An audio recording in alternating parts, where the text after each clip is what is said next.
धम्मो मंगल मोकिठं अहिंसा संयमो तवो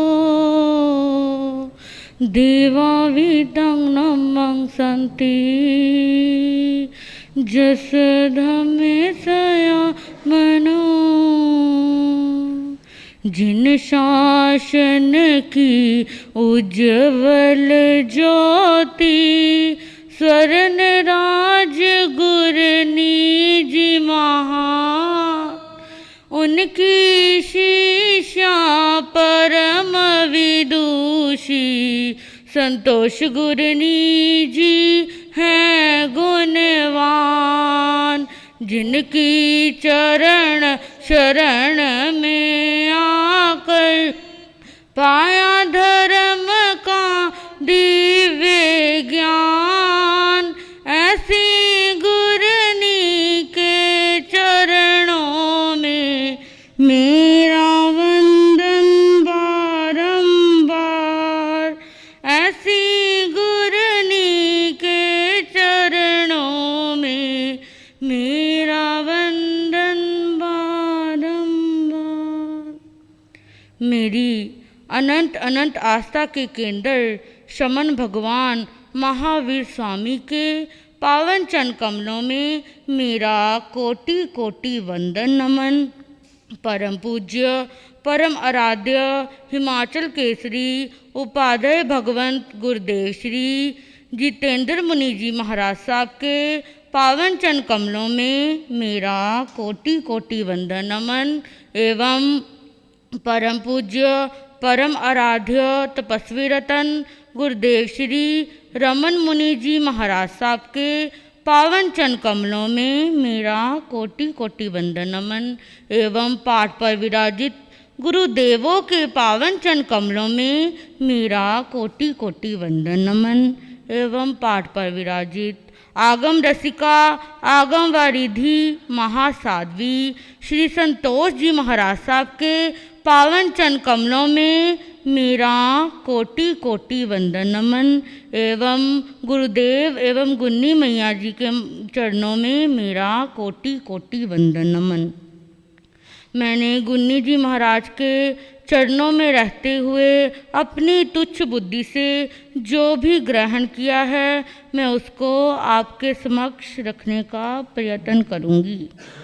धर्म प्रेमी बंधुओं, शीलवती माताओं तथा बहनों, श्रवण कर रहे हैं आप भगवान महावीर स्वामी की वाणी को। भगवान महावीर स्वामी अपनी वाणी में फरमाते हैं, विन्यो जिन शासनों मूलो विन्यो संयमो तवो विन्याओ विपमुख सम कहो धम्मो कहो तवो।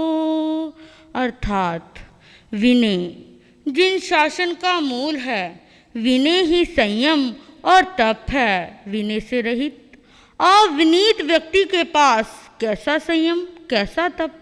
भगवान महावीर स्वामी ने ही नहीं अपितु सभी तीर्थंकर भगवंतों ने भी विनय को सर्वप्रथम स्थान दिया है। इससे बढ़कर और क्या हो सकता है कि जिन शासन का मूल ही विनय को बता दिया है। विनय का क्या अर्थ है?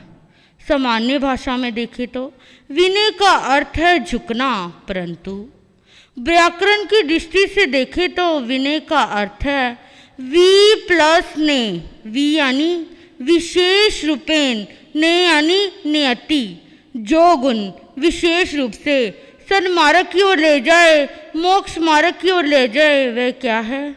वह विनय है। श्री ज्ञाता धर्म कथांग सूत्र में वर्णन आया है कि सुदर्शन सेठ ने था बच्चा पुत्र से पूछा, हे भंते किंग मूले धम्मे कि धर्म का क्या मूल है? तो उन्होंने फरमाया, विनयो मूलो धम्मे कि धर्म का मूल विनय है। बंधुओं, एक बार की बात है, एक बार चोकसा परिवाजिका मल्ली कुमारी से प्रश्न चर्चा करती है। मल्ली कुमारी उस प्रश्न चर्चा के दौरान चोकसा परिवाजिका से पूछती है, हे देवानुपिया, तुम्हारे धर्म का क्या मूल है? तो उन्होंने फरमाया कि मेरे धर्म का मूल शौच है, अर्थात जिस प्रकार कपड़े मैले हो जाते हैं उसको पानी में धो लेने से वे साफ हो जाते हैं, स्वच्छ हो जाते हैं, इसी प्रकार हमारी आत्मा की शुद्धता तीर्थ जल में गोते लगाने से हो जाती है। चोकसा परिवज्जिका ने मल्ली कुमारी से कहा कि मैं तो शौच मूलक धर्म की उपदेशिका हूँ, तुम्हारे धर्म का क्या मूल है? तो तब मल्ली कुमारी, जो कि कुछ समय बाद ही 19वें तीर्थंकर भगवान मल्लीनाथ जी के रूप में विख्यात हुई, उन्होंने फरमाया, मेरे धर्म का मूल क्या है? मेरे धर्म का मूल विनय है।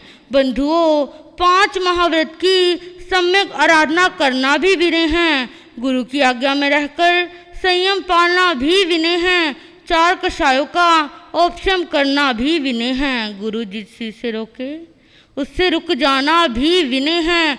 ऐसी विनय जिसके जीवन में आती है वही गुरुजनों की सेवा भक्ति कर उनका आशीर्वाद पाकर।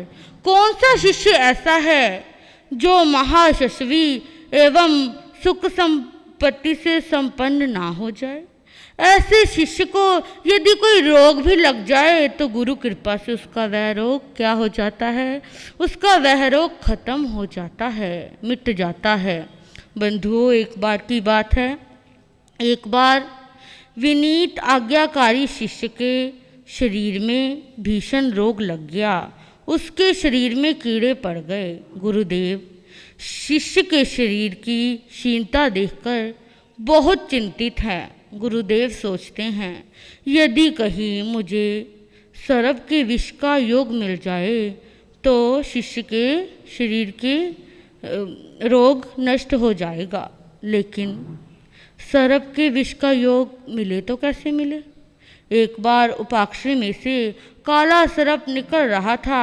गुरुदेव की दृष्टि उस सर्प के ऊपर पड़ी। गुरुदेव ने शिष्य को बुलाया, हे वत्स, जाओ उस सांप को नाप कराओ कि वह कितना लंबा है। शिष्य विनयवान है, बिना किसी तर्क वितर्क किए गुरुदेव की आज्ञा को मानकर वह सर्प को नापने के लिए चला जाता है। वह वहाँ पर जाकर सर्प के मुख से उसकी पूंछ तक को देख लेता है। जब सर्प वहाँ से चला जाता है, वह जमीन को नापकर गुरुदेव को बता देता है, गुरुदेव सर्प की इतनी लंबाई है। गुरुदेव अभी भी चिंतित है। गुरुदेव फिर से शिष्य को बुलाते हैं, जाओ वत्स, सर्प के दांत गिन कर आओ कि सर्प के दांत कितने हैं। शिष्य बिना किसी आना तानी करे बिना गुरुदेव की आज्ञा को मानकर सर्प के दांत को गिनने चला जाता है। पहले तो वह अपना पैर सर्प के पूंछ के ऊपर रखता है और एक हाथ से उसकी गर्दन पकड़ता है और दूसरे हाथ की उंगलियां जैसे ही सर्प के मुख में डालता है, सर्प को क्या आ जाता है? सर्प को गुस्सा आ जाता है और सर्प उसकी उंगलियों के ऊपर डस लेता है।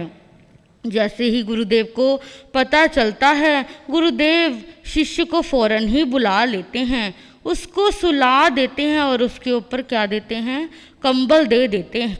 जैसे जैसे शिष्य के शरीर में सर्प का विष जा रहा है, वैसे वैसे शिष्य के शरीर के सारे कीड़े उस कंबल के ऊपर आ रहे हैं।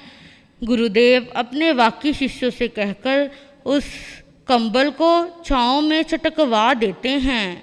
जब 2-3 दिन के बाद शिष्य स्वस्थ हो जाता है, ठीक हो जाता है, बिल्कुल ठीक हो जाता है, तो गुरुदेव शिष्य से पूछते हैं, हे वत्स, जब मैंने तुम्हें सर्प के मुख में हाथ डालने को कहा, क्या तुम्हारे मन में कोई बात नहीं आई, कोई प्रश्न नहीं उठा? तो शिष्य विनयवान है। शिष्य कहता है, गुरुदेव मैंने तो आपको अपना तन मन समर्पित कर दिया है, आप मेरा हमेशा हित चाहेंगे, अहित कभी नहीं चाहेंगे, आप हमेशा मेरा भला चाहेंगे। गुरुदेव शिष्य की बात सुनकर अपने दोनों हाथ उठाकर शिष्य को आशीर्वाद देते हैं। धन्य हो वत्स, तेरा शीघ्र ही कल्याण हो। ऐसा साधक सिद्धे हवई सासे, सिद्ध गति को विनय पथ पर चलकर सिद्ध गति को क्या करता है, प्राप्त करता है। धर्म का मूल विनय, हो धर्म का मूल विनय प्रभु वीर ने फरमाया है। जीवन में धारा जिसने राज मुक्ति का पाया है। जैसे वृक्षों की डाली फल आने से झुकती रे, हो जैसे वृक्षों की डाली फल आने से झुकती रे। कुछ पाकर के झुक जाना यही वृक्षों ने दिखाया है। कुछ पाकर के झुक जाना यही वृक्षों ने सिखाया है। धर्म का मूल विनय प्रभु वीर ने फरमाया है। बंधुओं, जब शरीर पर चोट लगती है तो वीर मानव उसे हंसते हंसते सह जाता है, परंतु जब अहम पर चोट लगती है तो वही मानव तिलमिला उठता है।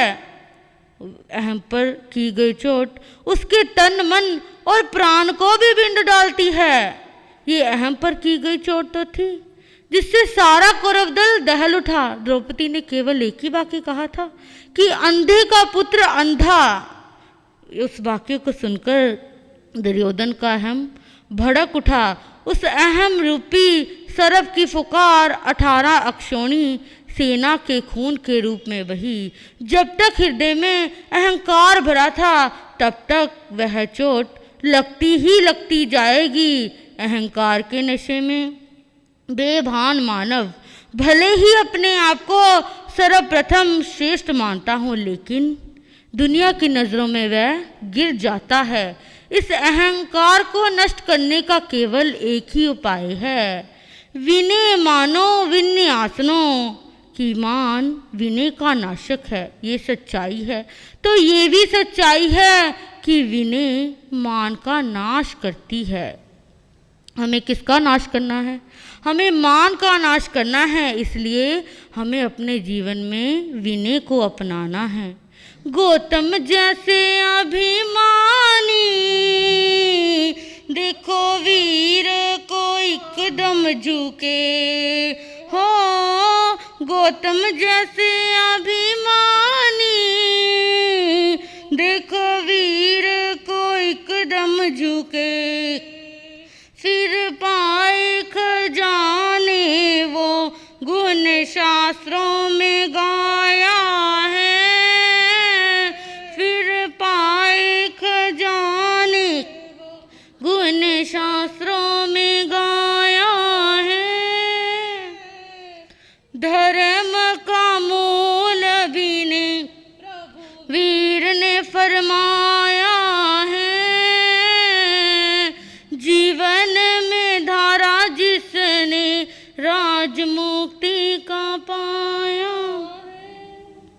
मैंने अपनी गुन्नी मैया आगम रसिका आगम वरिधि महासाध्वी श्री संतोष जी महाराज साहब के मुखारविंद से सुना है। हमारे श्रद्धा के केंद्र संथारा साधिका शांत मुद्रा उपप्रवर्तनी गुन्नी मैया श्री राजकुमारी जी महाराज साहब के जीवन में विनय गुण से ओतप्रोत थे। उनके जीवन में क्या था? उनके जीवन में विनय गुण था। हमारे सिर के ताज, जन जन के श्रद्धा के केंद्र संथारा साधिका उपप्रवर्तनी गुन्नी मैया श्री स्वर्ण कांता जी महाराज साहब का अनुशासन बहुत कठोर था। वे बहुत ही अनुशासन प्रिय थे। जब वह 20 साल के बाद जालंधर नगरी में गए तो वहाँ के श्रेष्ठ श्रावक दौलत राम जी ने गुन्नी जी महाराज साहब से पूछा कि गुन्नी जी, राजकुमारी जी महाराज साहब कैसे हैं? तो उन्होंने फरमाया कि आपने तो मुझे एक अनमोल रतन दे दिया है, जिसके जीवन में क्या है, जिसके जीवन में विनय गुण है। मैंने तो केवल किताबों में पढ़ा ही पढ़ा था, विनय ऐसी होती है, विनय वैसी होती है। इन्हें पाकर मैंने विनय के साक्षात दर्शन कर लिए हैं। विनय की ही सदा जय जयकार हुई है, हो विनय की ही सदा जय जयकार हुई है। राजगुरनी ने हम सबको बस यही समझाया है, धर्म का मूल विनय प्रभु वीर ने फरमाया है। जीवन में धारा जिसने राज मुक्ति का पाया है। किसी ने सही ही कहा है कि विनय धर्म का मूल है, शासन की है शान। विनय भाव से शिष्य का हो जाता कल्याण, विनय भाव से शिष्य का हो जाता कल्याण। बंधुओं, जो जीवात्मा अपने जीवन में विनय गुण को अपनाती है वे महान हुआ करती है। विनय गुण सभी गुणों का राजा है। जहाँ राजा होता है वहाँ सभी अपने आप आ जाते हैं। विशिष्ट व्यक्ति अपने आप ही उपस्थित हो जाते हैं। जिसके जीवन में विनय गुण होगा उसके जीवन में सारे गुण स्वयं ही आ जाएंगे। इसलिए हमने अपने जीवन में विनय गुण को अपनाना है ताकि हमारे जीवन में सारे गुण स्वयं ही आ जाएं। जो व्यक्ति अपने जीवन में विनय गुण को अपनाएगा वो तरता ही तरता चला जाएगा। मैं अपने वक्तव्य को विराम देती हूँ। ओम शांति, ओम शांति, ओम शांति।